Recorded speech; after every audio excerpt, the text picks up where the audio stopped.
Madison, a linda fazenda de Deus. Capítulo 6. Tempos de mudança. A verdadeira educação é uma nobre ciência, pois está fundamentada no temor do Senhor, que é o princípio da sabedoria.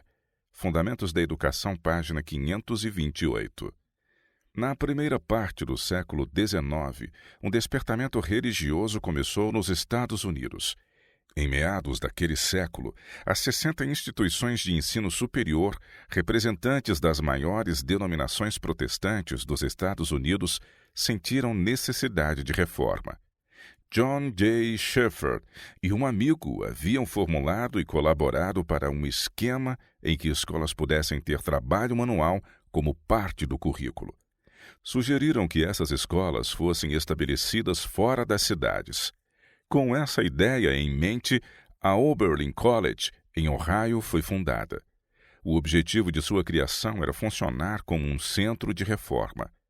A Bíblia substituía a filosofia pagã e certos tipos de literatura. Outras escolas foram localizadas em ambientes rurais e a educação ficou mais individualizada. Atividades agrícolas tornaram-se vitais. O trabalho manual mostrou-se cada vez mais importante ao desenvolvimento do caráter e ao sustento do estudante. Nova atenção também foi dada à reforma de saúde. Apesar dos progressos, os reformadores de saúde ficaram cansados de fazer o bem. Gálatas 6, verso 9. Um historiador, ao olhar para trás, taxou os avanços da reforma de pontos fracos. Em 1872, Ellen G. White publicou uma corajosa investida contra as tendências ortodoxas de seu tempo.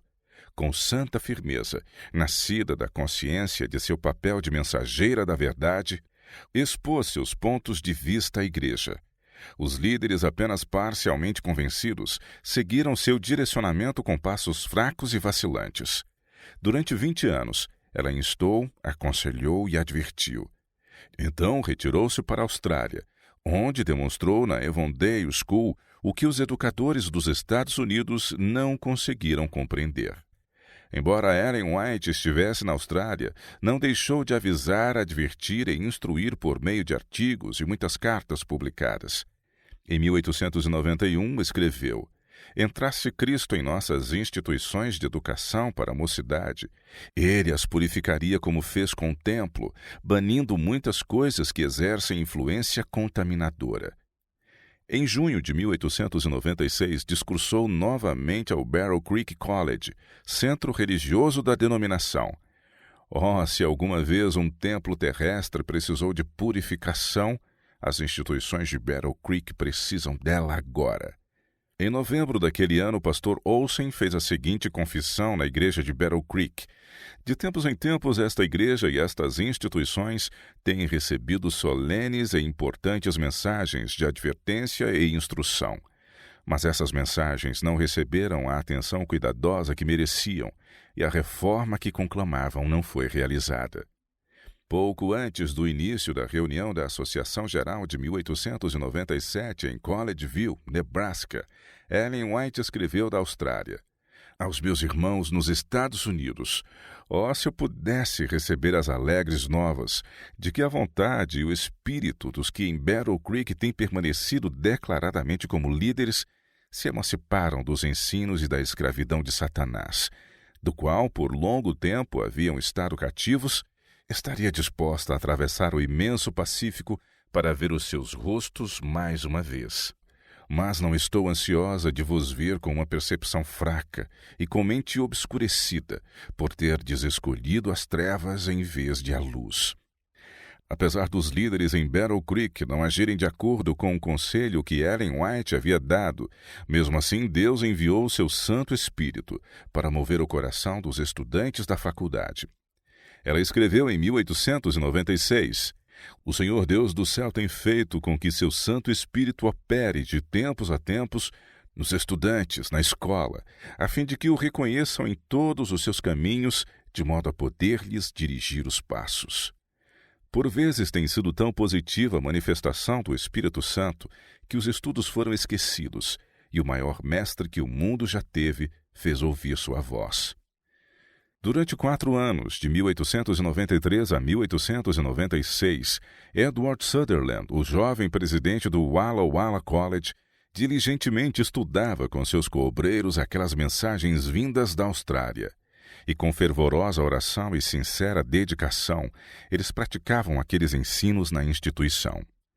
Então, pela providência de Deus, em 1897, os Sutherland e a sua colaboradora de confiança, Amy Bessie DeGraw, foram transferidos para o Battle Creek College, onde Edward uniu-se com seu velho amigo Percy Magan. A senhorita DeGraw uniu-se com Sutherland e Magan, formando um trio que trabalhou junto por toda a vida de Edward Sutherland, levando avante aquelas reformas educacionais defendidas por Ellen G. White. Em 27 de julho, na igreja Dime Tabernacle, em Battle Creek, Percy Magan foi ordenado como ministro do Evangelho.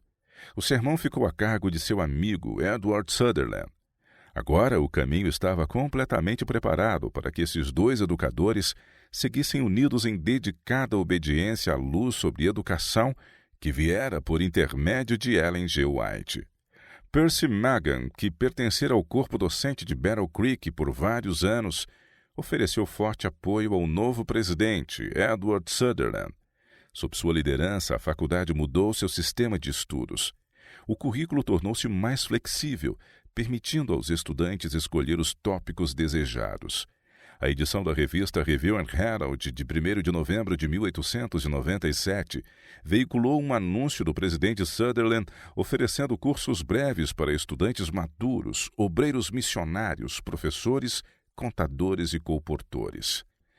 A reorganização geral da instituição incluía a criação de uma comissão com a finalidade de proibir a faculdade de conceder graus acadêmicos. A situação logo se tornou crítica. Funcionários antigos que haviam servido na administração anterior tiveram dificuldades em se adaptar às reformas radicais introduzidas pelo jovem presidente.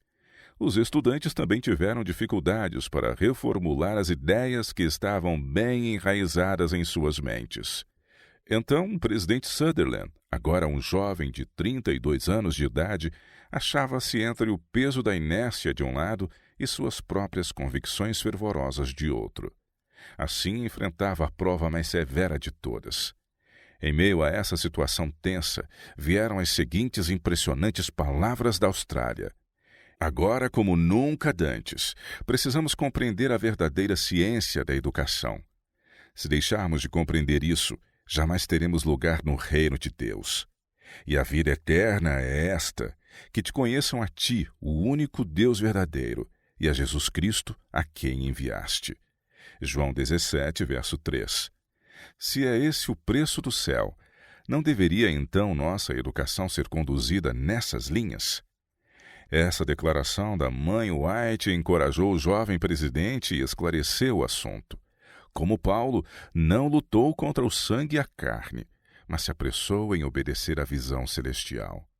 Percy Magan ficou do seu lado. Juntos compartilharam a mesma visão e juntos foram obedientes.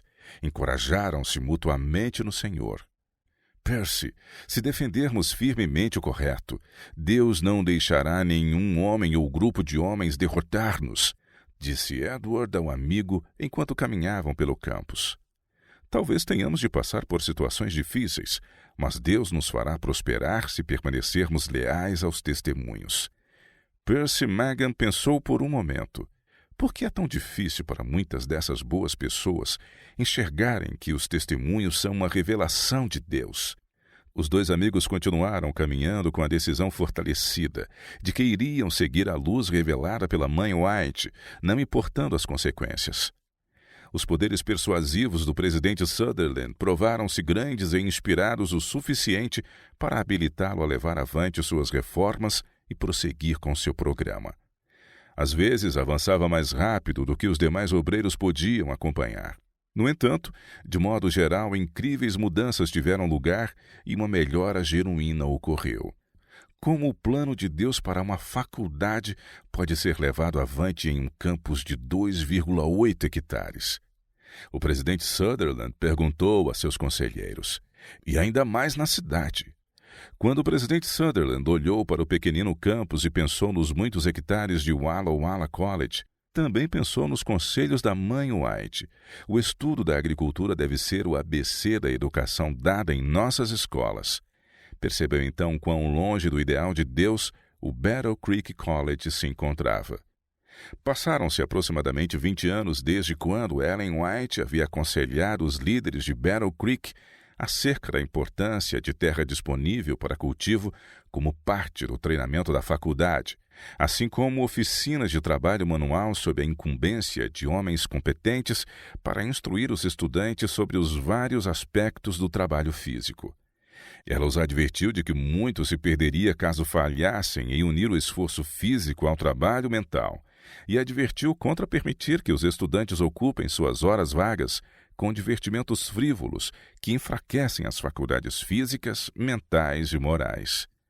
Sutherland e Magan analisaram a condição apenhada do campus e resolveram fazer algo mesmo naquele local tão restrito de 2,8 hectares, incluindo uma quadra de tênis.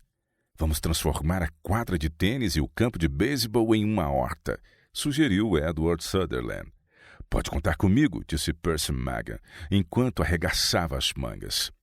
Então o presidente Sutherland segurou o arado. Magan guiou a equipe e J. G. Lanson, com seus 102 quilos, sentou-se sobre o equipamento puxado por animais, enquanto a área de lazer era sulcada e transformada numa horta. Então sua fé e zelo foram recompensados. Amigos da instituição doaram o dinheiro para comprar uma fazenda de 32 hectares. É claro que os recém-adquiridos hectares ficavam a certa distância do campus. Porém, com inspirador entusiasmo, os apóstolos da reforma começaram a trabalhar. Plantaram árvores frutíferas, arbustos e vinhas em 12 hectares. No restante, plantaram vegetais, leguminosas e raízes que supririam a instituição com alimentos frescos. A nova fazenda também forneceu trabalho aos estudantes. Muitos deles conseguiam pagar parte das mensalidades e muitos outros conseguiram trabalho para o futuro. A intenção era levar a fazenda ao seu mais alto potencial de produção. Assim foi publicada uma declaração no periódico mensal do colégio, Advocate, o Defensor, como uma bandeira tremulando sobre as iniciativas de reforma. A obra de cultivar o solo, plantar árvores, vinhas e sementes é educacional em seu mais alto nível.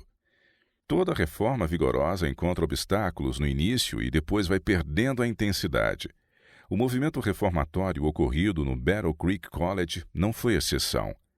Tais crises provam a fibra dos reformadores e revelam sua verdadeira estatura. Em tais momentos, o homem tende a buscar conforto e força de uma fonte superior. Sua coragem deve conduzi-lo adiante com uma fé inabalável, tolerância para com seus opositores e compaixão para com os desertores e os cegos que não querem ver. Talvez foi nessa ocasião em que o presidente Sutherland, agora com 35 anos, encontrou um trecho de poesia que tornou-se sua inspiração nos anos posteriores. Então te contenta, pobre coração. Os divinos planos, assim como o branco lírio, se mostrarão. Não devemos arrancar as pétalas fechadas. O tempo revelará neles suas belas taças douradas. Taças douradas. Assim seria o desabrochar da gloriosa reforma amadurecida e aperfeiçoada. Como Sutherland e seus apoiadores esperavam por isso. Para esses líderes, Sutherland e Magan, todo o desafio demandava de uma decisão de crer e agir para vencê-lo. Também demonstravam uma constante necessidade de lutar com Deus em oração. Regularmente, o presidente Sutherland e sua esposa, juntamente com Percy Magan e a senhorita DeGraw, retiravam-se para a sala de oração no segundo andar. Ali suplicavam ao Senhor para que a coisa certa fosse feita da maneira certa. Manifestando apoio ao quarteto estavam A. T. Jones, presidente do Conselho Administrativo, e o Dr. J. H. Kellogg, diretor médico do sanatório de Battle Creek, que ficava do outro lado da rua. Outros também prestaram apoio ao movimento de reforma. Homer Salisbury, que mais tarde tornou-se um líder educacional, C. M. Christiansen, o qual coordenava o treinamento industrial da escola, Frederick Griggs, diretor educacional que viu claramente a necessidade de escolas administradas pela igreja, J. E. Tenney, E. D. Kirby, Stephen Haskell e outros.